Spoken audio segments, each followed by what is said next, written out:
Hello दोस्तों, आज की कहानी है प्यासी दुल्हन भाग 30। आनंद एक बार की सिहर उठा। उसने एक नज़र छुटकी पर डाली। मारे श्रम के वह गठरी हुई जा रही थी। गीता ने आनंद की मन स्थिति भांपते हुए सांत्वना दी। उसके कान में फुसफुसाई, देखो जी, यहाँ कुछ नहीं कहना। मैं तो कहती हूँ घर पे कुछ नहीं कहना। बच्ची है, संभल जाएगी। अभी यहाँ से चलो बस। गीता की बात ठीक थी। आनंद ने वही किया। प्यार से छुटकी के सिर पर हाथ फेरा और बोला, चलो घर चलो, मैं दरोगा जी से बात कर लेता हूँ। आनंद फ्रेंड में कागज तैयार किए गए और वो छुटकी को लेकर थाने से बाहर निकले। दरोगा जी ने भलमनसायत का परिचय देते हुए कोई कार्रवाई नहीं की, मगर चेतावनी अवश्य दी। आनंद सबके साथ घर पहुंचे। तब तक खासी रात हो चुकी थी। माँ बापू अभी तक जाग रहे थे। जिनकी बेटी घर से बाहर हो, उन्हें नींद कैसे आ जाती। छुटकी को देखकर दोनों फूट फूट कर रोने लगी। छुटकी माँ के सीने से लगाकर जोर जोर से रोने लगी। गीता ने आनंद को अपने कमरे में जाने का इशारा किया और छुटकी को लेकर वह उसके कमरे में गई। छुटकी कुछ भी बताने की हालत में नहीं थी। वह बहुत डरी हुई थी। गीता ने ढांढस बंधाया और उसे बिस्तर पर लेटा दिया।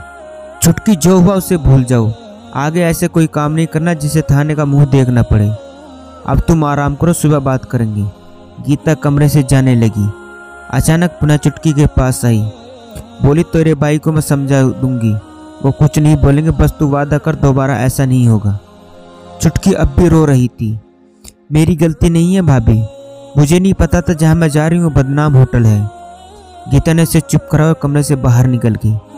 उसके मन में यह जानने की उत्सुकता अवश्य थी कि उस होटल में यह पहुंची कैसे। जानकारी वह कल दिन में उससे लेगी। तब तक आनंद को समझाए रखना होगा। यही विचार करते हुए अपने कमरे में पहुंच गई, जहां आनंद उसका बेसब्री से इंतजार कर रहा था। उसे देखते ही आनंद ने तपाक से पूछा, कुछ बताया छुटकी ने? गीता ने होठों पर उंगली रखते हुए धीरे से कहा, अभी कोई बात नहीं, जवान बच्ची है, कुछ गलत ना कर बैठे। तुम शांत रहो, मैं कल दिन में उससे सब कुछ पूछ लूंगी। यह कहते हुए आनंद के बराबर में बिस्तर पर बैठ गई। कुछ देर दोनों शांत रहे। गीता ने आहिस्ते से पूछा, कुछ खाओगे?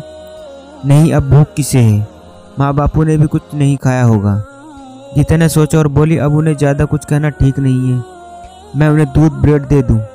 गीता बिस्तर से उठे, तेजी से कमरे से बाहर निकल गई। कुछ देर बाद वह वापस आई, दोनों को दूध दे दिया। दोनों ने कुछ नहीं खाया था। आनंद ने प्रश्नवाचक दृष्टि से गीता की ओर देखा, मगर कुछ कह न सका। गीता ने मुंह पर चादर ढकी और करवट बदल कर लेट गई। अगले दिन आनंद समय से ऑफिस के लिए निकल गया। गीता ने माँ बापू को नाश्ता दिया और कुछ नाश्ता लेकर वह छुटकी के कमरे में गई। वह अभी तक बाहर नहीं निकली थी, शायद श्रम से बाहर नहीं आ रही। गीता ने कमरे में स्टूल पर नाश्ता रखा और छुटकी से बोले, ये लो छुटकी, नाश्ता कर लो। छुटकी ने अभी तक बिस्तर नहीं छोड़ा था। अब तक वह 2 बार नाश्ता कर लेती थी। जरा सी भूख भी बर्दाश्त नहीं थी। थोड़ी देर हो जाती तो पूरा घर सर पर उठा लेती थी। आज तक बिस्तर में है। गीता ने प्यार से सर पर हाथ रखा, बोली, कुछ खा लो।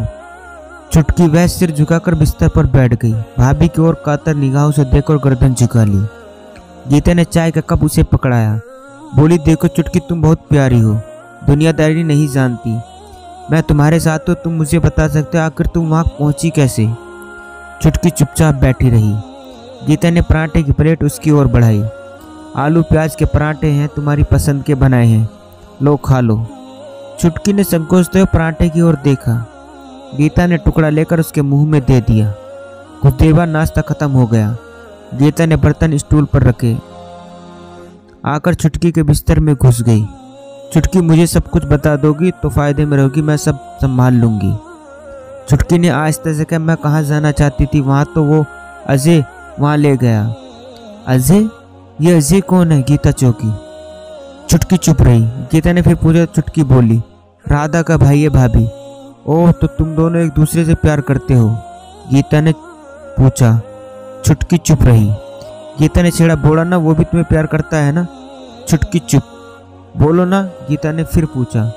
छुटकी ने हाँ में सर हिला दिया। अब मामला साफ होने लगा था।